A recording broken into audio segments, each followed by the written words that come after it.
Salut Philippe, salut Stéphane. Donc aujourd'hui, ce que je vous propose, c'est de faire un petit tour des innovations chez Gemalto.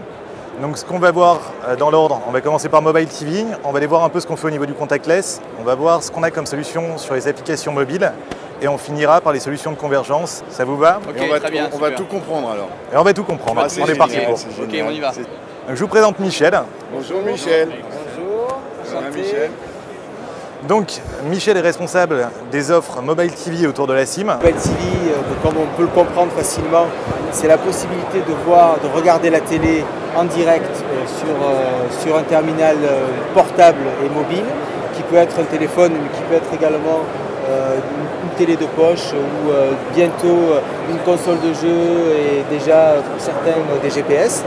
Donc aujourd'hui, Gemalto est impliqué sur ce marché et propose des solutions pour gérer les droits d'accès aux télévisions qui ont besoin de gérer des droits d'accès. Donc en l'occurrence, ce sont des télévisions payantes, des chaînes payantes.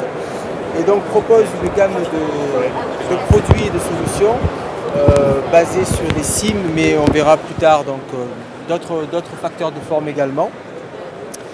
Donc en fait, lorsque je vais rentrer dans une chaîne, vouloir accéder à une chaîne, ce qui va se passer, c'est que je vais vérifier sur la SIM que moi, en tant qu'utilisateur, j'ai les accès à cette chaîne. Les droits d'accès. J'ai les droits d'accès. On parle de sécurité là. On parle de sécurité. Donc on va vérifier effectivement que moi, Michel, j'ai bien payé pour pouvoir regarder cette chaîne. Le signal qui arrive jusqu'au téléphone est envoyé chiffré, c'est-à-dire embrouillé, on ne peut pas le voir comme ça, il faut pouvoir le déchiffrer. Et donc pour pouvoir le déchiffrer, on a besoin de clés qui sont renouvelées toutes les 10 secondes. Et ces clés sont fournies par la SIM donc, au téléphone toutes les 10 secondes afin de pouvoir déchiffrer le signal. Donc là, on a parlé de l'application de base qui permet de vérifier les accès et qui permet de déchiffrer le contenu. Mais donc Gemalto a développé une application inédite aussi sur la SIM qui permet de mesurer l'activité de chaque utilisateur par rapport à son expérience télé, à savoir chaque fois que je zappe d'une chaîne à l'autre, combien de temps je regarde telle chaîne, à quel moment, à quel endroit, qui je suis, quel segment de population je représente.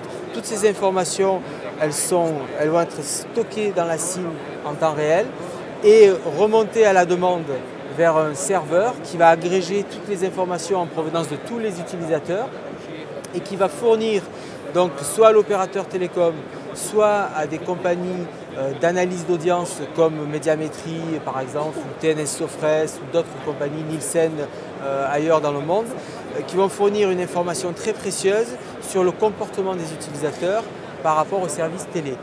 Ce qui va leur permettre de tirer des conclusions sur la popularité de telle chaîne, les segments de population qui regardent en préférence tel ou tel programme, et également qui va permettre de donner un prix ou de négocier des prix pour les slots de publicité. Bien sûr. Comment est gérée donc la confidentialité? Comment est-ce que l'on stocke des informations relatives à mon terminal? Et surtout, est-ce que j'ai le choix, moi, de dire oui, ça, je veux le partager, ça, je ne veux pas le partager? Bien sûr. Donc, effectivement, on ne prend pas trace de tous ces événements sans avoir demandé l'autorisation à l'utilisateur. Donc, il y a un menu spécifique qui dit voulez-vous participer au panel des personnes qui vont être effectivement tracées et c'est d'ailleurs la seule interaction avec l'utilisateur, la seule chose qu'il verra de ce service, tout le reste étant complètement transparent pour lui. Très bien. Ensuite, au niveau de la confidentialité, on va s'appuyer sur la SIM elle-même qui a fait ses preuves en termes de sécurité et de protection des données sensibles. Et donc toutes ces données sensibles qui vont être liées à l'expérience de l'utilisateur seront stockées en toute sécurité sur la SIM. D'accord. Voilà. Donc c'est l'un des intérêts de cette solution. Grosso modo, aujourd'hui, quand j'ai un abonnement, j'ai mon code PIN.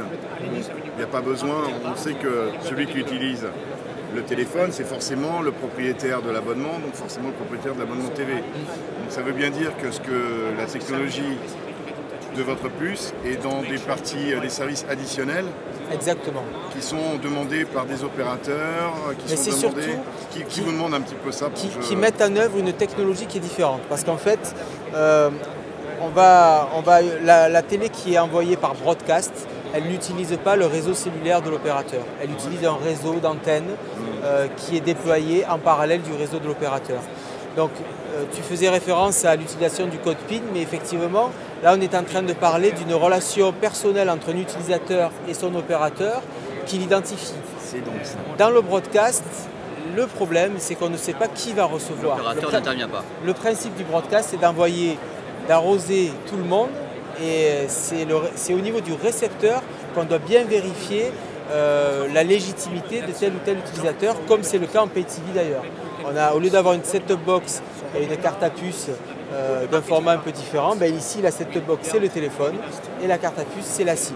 Donc la SIM va permettre au niveau du terminal de vérifier que je suis un vrai utilisateur et non pas un pirate. Excellent. Très bien, c'est très clair. Voilà. Merci beaucoup, merci Michel. Voilà. Merci Michel. Merci à vous. Au revoir Michel. Bonne continuation.